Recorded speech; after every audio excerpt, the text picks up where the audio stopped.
Hello everyone, welcome to EduMaths Academy, and in this video we are going to be analyzing the Hindu newspaper from 7 September 2024. So let's get started. दोस्तों ये हमारे general studies 2 paper से relevant रहेगा and from international relations point of view. दोस्तों यहाँ हम बात करेंगे एक इम्पॉर्टेंट इंटरनेशनल इवेंट के बारे में जो आपके लिए काफ़ी ज़रूरी है समझना। यहाँ क्वाड यानी क्वाड्रिलेटरल सिक्योरिटी डायलॉग के लीडर्स का समिट होने जा रहा है 21 सितंबर को। इस बार समिट इंडिया में नहीं होगा बल्कि यूएस में होगा। चलिए समझते हैं इस मीटिंग के की पॉइंट्स। क्वाड समिट के लीडर्स हैं यूएस, जापान, ऑस्ट्रेलिया और इंडिया। इस बार ये लोग यूएस में मिलेंगे 21 सितंबर को। क्वाड एक स्ट्रेटेजिक ग्रुप है जो इंडो पैसिफिक रीजन में सिक्योरिटी और कॉरपोरेशन के लिए बना है। इसका एजेंडा सिक्योरिटी के साथ ट्रेड और रीजनल इश्यूज पे भी फोकस करता है। इंडिया को इस बार समिट होस्ट करना था, लेकिन अब ये मीटिंग यूएस में होगी। इस मीटिंग को यूएन ने बाकी इम्पोर्टेंट मीटिंग्स के पहले स्केड्यूल किया गया है। इंडिया पहली बार नहीं बल्कि इससे पहले भी क्वाड मीटिंग्स होस्ट कर चुके हैं, लेकिन इस बार लॉजिस्टिकल रीजन्स की वजह से यूएस शिफ्ट हो गया। समिट के कन्फर्म लीडर्स हैं US president Joe Biden, Japanese prime minister Fumio Kishida, Australian prime minister Anthony Albanese और हमारे प्राइम मिनिस्टर नरेंद्र मोदी। ये सभी क्वाड के पावरफुल लीडर्स हैं जो मिलके इंडो पैसिफिक में पीस और सिक्योरिटी को एंश्योर करते हैं। अभी वेन्यू डिसाइड नहीं हुआ है, लेकिन ऑप्शंस है न्यूयॉर्क या डेलावेयर।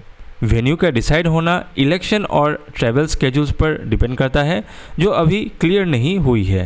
एजेंडा जो डिस्कस किया जाएगा उसमें कुछ इम्पॉर्टेंट टॉपिक्स हैं जैसे maritime security, emerging technologies, cyber security, humanitarian add, health security, climate change, counter terrorism, infrastructure और डेट क्राइसिस। इन टॉपिक्स में इंडो पैसिफिक की सिक्योरिटी से लेकर आने वाले टाइम में इकोनॉमिक और एनवायरमेंटल इश्यूज तक सब कवर किया गया है। दोस्तों क्वाड समिट एक बहुत इंपॉर्टेंट इवेंट है जो हमारे कंट्री की फॉरेन पॉलिसी और ग्लोबल सिक्योरिटी रोल को डिफाइन करता है। चलिए आगे बढ़ते हैं अगले न्यूज़ की ओर। दोस्तों ये हमारे general studies 3 and from economic point of view से रिलेवेंट रहेगा। दोस्तों यहाँ हम बात करेंगे एक इम्पॉर्टेंट इकोनॉमिक इशू के बारे में जो आपके लिए समझना ज़रूरी है। ये है फिस्कल डेफिसिट। गवर्नमेंट का टारगेट है इसे कंट्रोल करना और काफ़ी इम्पोर्टेंट स्टेप्स लिए जा रहे हैं इसको अचीव करने के लिए। चलिए समझते हैं इस आर्टिकल के की पॉइंट्स को। गवर्नमेंट को अभी काफ़ी चैलेंजेस का सामना करना पड़ रहा है, जिसमें सबसे बड़ा चैलेंज है हाई गवर्नमेंट एक्सपेंडिचर और rising fiscal deficit. Fiscal deficit का मतलब होता है कि गवर्नमेंट की स्पेंडिंग उसे रेवेन्यू से ज़्यादा होती है, जिससे उधार लेना पड़ता है। 2024-25 यूनियन बजट में फाइनेंस मिनिस्टर ने प्रॉमिस किया है कि फिस्कल डेफिसिट को 2025-26 तक 4.5% ऑफ जीडीपी तक रिड्यूस किया जाएगा। फिस्कल डेफिसिट कंट्रोल करना इसलिए ज़रूरी है ताकि इकोनॉमिक में स्टेबिलिटी रहे और ज़्यादा इंटरेस्ट पेमेंट्स ना करना पड़े। फ़िलहाल फिस्कल डेफिसिट 5.3% ऑफ जीडीपी है जो 2022-23 के डेटा के अकॉर्डिंग है और अगले कुछ सालों में ग्रेजुअली ये रिड्यूस किया जाएगा। गवर्नमेंट का प्लान है कि फिस्कल डेफिसिट को हर साल थोड़ा थोड़ा कम करते हुए अपने टारगेट के लिए जाए। Fiscal responsibility and budget management act यानी FRBM एक्ट के थ्रू एम ये है कि डेब्ट जीडीपी रेशियो को सेंट्रल गवर्नमेंट के लिए 40% और कंबाइंड स्टेट और सेंट्रल गवर्नमेंट के लिए 60% तक लाया जाए। FRBM एक्ट एक इम्पॉर्टेंट लॉ है जो इंश्योर करता है कि गवर्नमेंट के बोरोइंग्स और डेफिसिट पे कंट्रोल हो। हाउस होल्ड फाइनेंशियल सेविंग्स को भी फिस्कल डेफिसिट को मैनेज करने में बहुत इंपॉर्टेंट रोल दिया गया है। 12 फाइनेंस कमीशन के रिकमेंडेशंस में कहा गया है कि गवर्नमेंट को अपना बोरोइंग्स और प्राइवेट सेक्टर के ग्रोथ के बीच बैलेंस बनाना होगा। फाइनेंशियल कमीशन का रोल होता है कि वो एडवाइस करें कि रिसोर्सेज और बोरोइंग्स कैसे हैंडल किए जाए। इंटरनेशनल कंपैरिजंस में देखा गया है कि यूएस, यूके और फ्रांस का डेब्ट जीडीपी रेशियो इंडिया से ज़्यादा है, लेकिन वहाँ रेवेन्यू जनरेशन भी ज़्यादा होता है। अगर डेब्ट जीडीपी रेशियो बढ़ जाता है तो इससे फाइनेंशियल स्टेबिलिटी इफेक्ट हो सकती है और लॉन्ग टर्म गवर्नमेंट को ज़्यादा इंटरेस्ट पेमेंट करना पड़ेगा।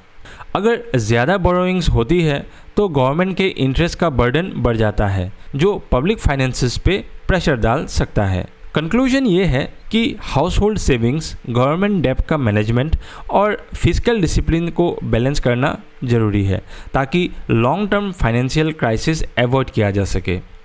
फिजिकल प्रूडेंस का मतलब होता है समझदारी से अपने फाइनेंसेस को मैनेज करना ताकि लॉन्ग टर्म में कोई डेब्ट क्राइसिस ना आए। तो दोस्तों, आप समझ गए होंगे कि फिजिकल डेफिसिट और गवर्नमेंट बोरोइंग को समझना हमारे लिए कितना इम्पोर्टेंट है। ये फैक्टर्स डायरेक्टली इकोनॉमी पर असर डालते हैं और हमारे लिए ये नॉलेज होना बहुत ज़रूरी है। चलिए बढ़ते हैं अगले न्यूज़ की ओर। दोस्तों, ये न्यूज़ हमारे international relations point of view से रिलेवेंट रहेगा एंड फ्रॉम जनरल स्टडीज़ 2 के पर्सपेक्टिव से।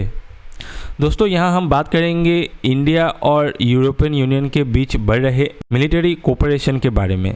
ये डेवलपमेंट काफ़ी इम्पोर्टेंट है हमारी कंट्री के लिए और ये समझना ज़रूरी है, specially for international relations and defence. चलिए समझते हैं इन आर्टिकल्स के की पॉइंट्स को। इंडिया और यूरोपियन यूनियन अपने डिफेंस कोऑपरेशंस को और ज़्यादा स्ट्रेंथन करने के लिए काम कर रहे हैं। इसमें फोकस रहेगा स्टाफ टू स्टाफ इंटरेक्शंस पर। स्टाफ टू स्टाफ इंटरेक्शंस का मतलब है कि दोनों तरफ के मिलिट्री ऑफिसर्स और पर्सनल्स के बीच काम और ट्रेनिंग को और ज़्यादा क्लोजली कोऑर्डिनेट किया जाएगा, जो ऑपरेशनल इफेक्टिवनेस को बढ़ाता है। ये कोऑपरेशन इसलिए इम्पोर्टेंट है क्योंकि इससे सी, लैंड और साइबर स्पेस के चैलेंजेस को टैकल करने में हेल्प मिलेगी। मैरीटाइम और साइबर स्पेस सिक्योरिटी के इश्यूज आज के टाइम में ग्लोबल चैलेंजेस हैं और दोनों साइड्स इन्हें मिलके फेस करना चाहती है। ये visit EU delegation in India ने फैसिलिटेट किया है और इंडियन मिनिस्ट्री ऑफ डिफेंस और ministry of external affairs MEA भी इन्वॉल्व है। ये डेलीगेशंस विजिट और जॉइंट डायलॉग्स काफ़ी इम्पोर्टेंट होते हैं ताकि दोनों तरफ के मिलिट्री और डिफेंस मैकेनिज्म्स को क्लोजली समझा जा सके। EU के ambassador to India Herve Delphin ने इस कॉरपोरेशन का मेन गोल म्यूचुअल अंडरस्टैंडिंग और सिक्योरिटी टाइज को स्ट्रेंथन करना बताया। म्यूचुअल अंडरस्टैंडिंग ये इंश्योर करेगा कि दोनों रीजन्स के मिलिट्री और डिफेंस ऑब्जेक्टिव्स अलाइंड रहे। Maritime security Indo Pacific region में सबसे इम्पोर्टेंट फोकस रहेगा। इंडो पैसिफिक रीजन स्ट्रैटेजिकली बहुत इम्पोर्टेंट है क्योंकि ये वर्ल्ड ट्रेड के मेजर सी रूट्स को सिक्योर करते हैं। इंडिया और EU का कॉर्पोरेशन EU नेवल फोर्स और इंडियन नेवी के ऑपरेशंस के थ्रू होने वाला है, जिससे ग्लोबल ट्रेड और मैरीटाइम सिक्योरिटी को सिक्योर किया जा सके। दोनों तरफ के नेवल फोर्सेस मिलके काम करेंगी ताकि सी रूट्स और ट्रेड फ्लो पे कोई थ्रेट ना आए। ये partnership EU common security and defence policy CSDP के अंदर आने वाली नेवल डिप्लोमेसी का पार्ट है। CSDP EU का डिफेंस फ्रेमवर्क है जो इंटरनेशनल कॉरपोरेशंस के थ्रू सिक्योरिटी और स्टेबिलिटी को एंश्योर करता है। विजिट के दौरान इंडिया और EU ने स्ट्रेटेजिक डिफेंस और सिक्योरिटी कोऑपरेशंस के पॉइंट्स डिस्कस किए जो ग्लोबल चैलेंजेस को टैकल करने में हेल्प करेंगे। डिफेंस और सिक्योरिटी कोऑपरेशन इंटरनेशनल रिलेशंस का एक इम्पॉर्टेंट हिस्सा होता है जो लॉन्ग टर्म में पीस और स्टेबिलिटी को एंश्योर करता है। इस विजिट के थ्रू यूरोपियन सिक्योरिटी और डिफेंस मैकेनिज्म्स के बारे में ब्रीफिंग्स दी गई और आगे के कोऑपरेशंस की पॉसिबिलिटीज़ पे बात हुई। ये ब्रीफिंग्स दोनों तरफ के सिक्योरिटी फ्रेमवर्क्स और डिफेंस स्ट्रेटजीज को अलाइन करने में काम करती है। इंडिया और EU ने रूल्स बेस्ड इंटरनेशनल ऑर्डर बनाने में भी फोकस किया जो इंडो पैसिफिक की स्टेबिलिटी के लिए क्रूशियल है।